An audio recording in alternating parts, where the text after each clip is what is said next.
Victor Wood, ang Jukebox at Plaka King.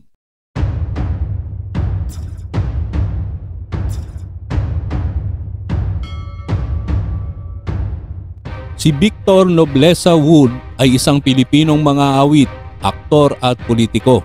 Ang kanyang boses ay nakakakuha sa kanya ng iba't ibang mga titulo kabilang ang Jukebox King at Plaka King.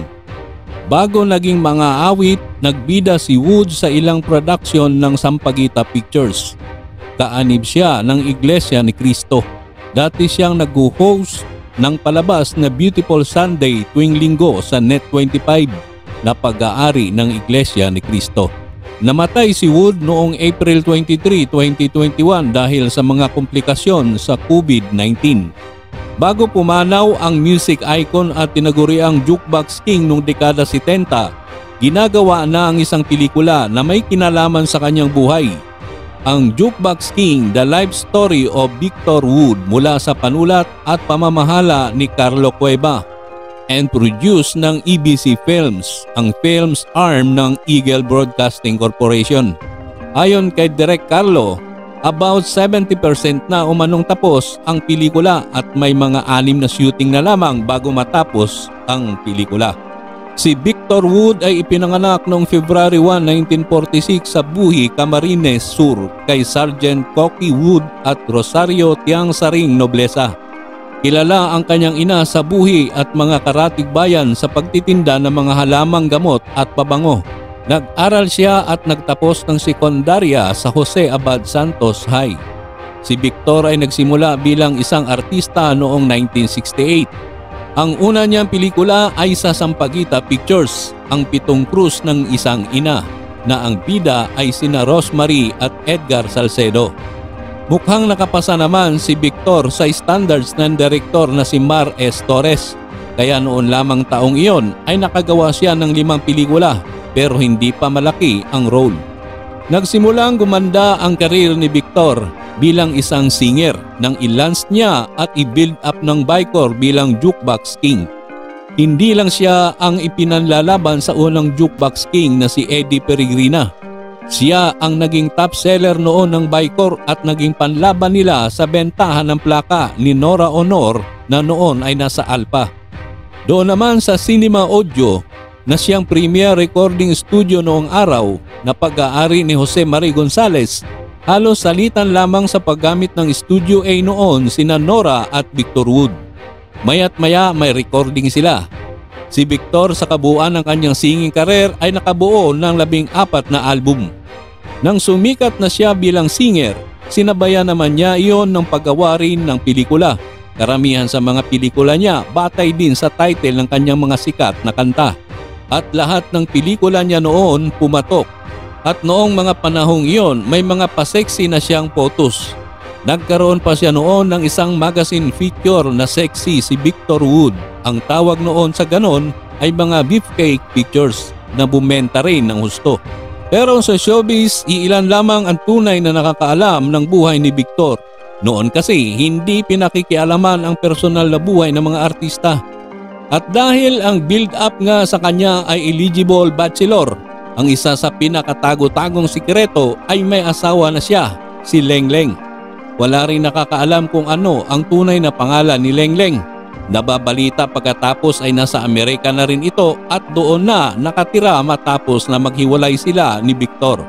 Pagkatapos nakapag-asawang muli si Victor na medyo nakakalito dahil ang pagkakaalam ng marami, ang pangalan ng nanay ng mga anak niyang sina Simon at Sydney Victoria ay Ofelia Mercado Ponce. Pero may naglalabasang istorya na sinasabing ang asawa raw ni Victor na kasama niya noong yumao ay Nerissa ang pangalan. Ano ba talaga kuya? Baka may alam kayo dito mga ka-istorya. Sinubukan din namang kumandidato ni Victor para senador sa ilalim ng KBL na simula pa lamang ay sinabi ng suntok sa buwan. Dahil noong mga panahong iyon, matindi pa ang mga propaganda laban sa mga Marcos na siyang nagtatag ng KBL at sinasabing sinusuportahan naman ni Victor. Noong 1972, inilabas ni Victor ang kanyang ikatlong album na In Despair. Siya ang naging isang napakatanyag na mga awit ng panahong iyon at nagtala ng maraming mga album para sa Vicor Records. Ang In Despair ay isang album ng mga cover version ng mga sikat na Ingles na kanta mula noong dekada 50 at dekada 60. 3 kanta sa album, ang Jenny Jenny, Rip It Up at Good Golly Miss Molly, ay orihinal na mga hit para sa Little Richards noong dekada 50. Ang album ay may kombinasyon ng mabagal at mabilis na mga kanta, at ang mabagal na ballad ay kinabibilangan ng In Despair, Vaya Con Dios, Have a Good Time, Hurt, at Return to Me. Ang mga ballad ng album ay lubos na pabor sa pag-awit sa karaoke, at ang ilan sa mga ito ay naririnig pa rin sa mga karaoke night spot. Kabilang sa mga upbeat na kanta ng album ay ang mga version ng Pretty Woman ni Roy Orbison, ang Bebop Palula ni Gene Vincent at Runaway ni Del Shannon.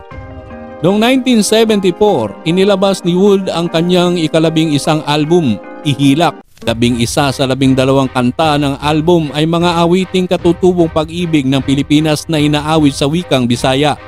Ang natitirang kanta, Gugma Ko, ay gumagamit ng melody ng Song Sang Blue ni Neil Diamond at pinalitan ang orihinal na liriko sa Ingles ng mga wikang Bisaya. Noong 1979, sinakop ni Wood ang version ng wikang Indones, Ang Anak, mula sa kapwa Pilipinong orihinal na mga awit na si Freddie Aguilar.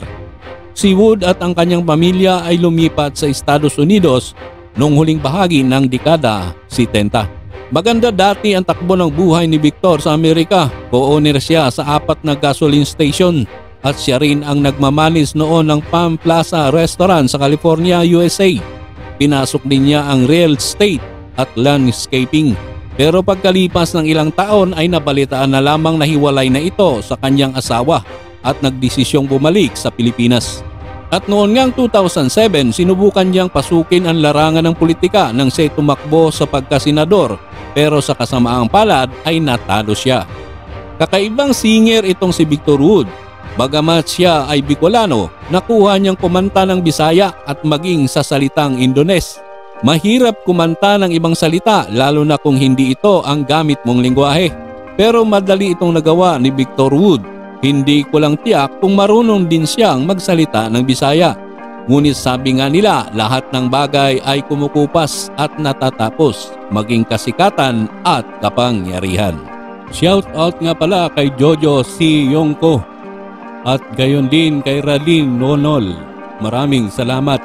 Hanggang dito na lang muna tayo mga kaistorya. Kung inyong nagustuhan ang istoryang ito, maaaring mag-like, comment at mag-subscribe sa ating munting channel.